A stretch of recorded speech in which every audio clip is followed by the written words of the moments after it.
Kalau kita ngomongin Jepang, salah satu hal yang pasti kepikiran adalah populasi lansianya yang besar.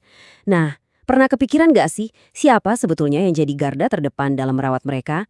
Hari ini kita bakal bedah tuntas sebuah profesi yang krusial banget yang jadi penopang bangsa, pekerja perawatan tersertifikasi.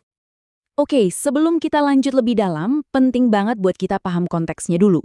Kenapa profesi ini jadi begitu vital? Jawabannya ada di tantangan demografi raksasa yang lagi dihadapi Jepang. Coba deh lihat angka ini.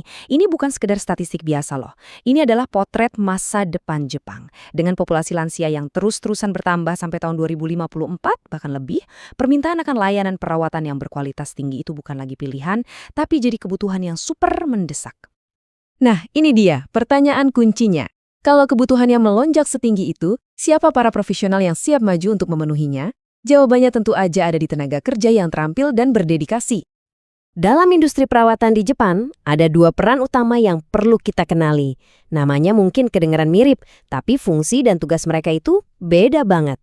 Yuk kita bedah apa sih bedanya pekerja perawatan dan manajer perawatan. Nah, ini dia fokus utama kita, pekerja perawatan tersertifikasi, atau dalam bahasa Jepang disebut Kaigo Fukushishi. Mereka ini ibarat jantung dari keseluruhan sistem. Mereka lah yang ada di garis depan, yang benar-benar turun tangan langsung, membangun hubungan dengan klien, bantu aktivitas sehari-hari, dan ngasih dukungan emosional yang gak ternilai. Kualifikasi nasional mereka jadi jaminan kalau mereka itu ahli dan profesional.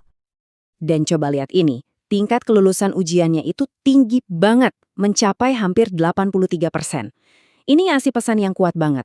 Meskipun profesi ini butuh dedikasi dan belajar yang serius, menjadi seorang pekerja perawatan tersertifikasi adalah tujuan yang sangat realistis buat mereka yang memang berkomitmen. Sekarang kita bandingkan dengan manajer perawatan atau care manager. Kalau yang tadi itu ibarat eksekutor di lapangan, yang ini lebih kayak otak atau perencana strategisnya. Mereka lah yang merancang peta jalan perawatan untuk setiap klien, koordinasi sana-sini dengan penyedia layanan, dan ngurusin semua administrasinya. Fokusnya ada di perencanaan, bukan eksekusi langsung. Di sini nih kita bisa lihat perbedaannya yang luar biasa tajam. Angka kelulusan untuk jadi manajer perawatan cuma 32,1%. Jauh banget kan?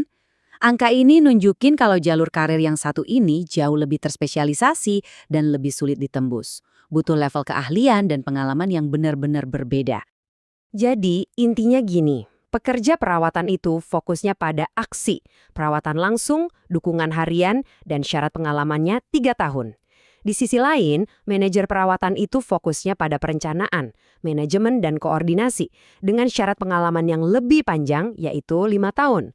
Dua peran yang saling melengkapi, tapi fokusnya jelas beda banget. Oke, sekarang kita udah paham kan perannya apa? Terus, gimana sih caranya seseorang bisa jadi pekerja perawatan tersertifikasi? Yuk kita lihat prosesnya. Jalur yang paling umum ditempuh itu sebenarnya cukup terstruktur. Ada 3 langkah utama. Pertama, tentu aja kumpulin pengalaman dulu. Harus kerja di bidang perawatan minimal 3 tahun. Kedua, ikut pelatihan wajib yang namanya Jitsumusha Kenshu. Dan yang terakhir, sebagai puncaknya, ya harus lulus ujian sertifikasi nasional. 3 langkah yang jelas menuju kualifikasi profesional. Tentu saja kalau ngomongin karir nggak bakal lengkap tanpa ngebahas soal gaji kan? Nah, ayo kita lihat realita finansial dari profesi yang satu ini. Berdasarkan data tahun 2024, angka rata-rata gaji bulanan untuk profesi ini ada di sekitar 350.000 yen. Angka ini udah ngasih gambaran dasar yang solid lah ya soal potensi pendapatan sebagai seorang profesional purna waktu yang punya kualifikasi. Tapi tunggu dulu, itu belum semuanya. Banyak banget perusahaan yang ngasih semacam bonus sebagai bentuk pengakuan atas keahlian ini. Namanya tunjangan kualifikasi, yang rata-rata bisa nambahin sekitar 10.800 yen lagi setiap bulan. Ini bukti nyata kalau sertifikasi yang dimiliki itu benar-benar dihargai secara finansial. Dan ini yang paling penting, pendapatan di sini tuh nggak stagnan. Ada jalur pertumbuhan yang jelas banget. Coba lihat datanya. Makin lama pengalaman, gajinya juga makin naik.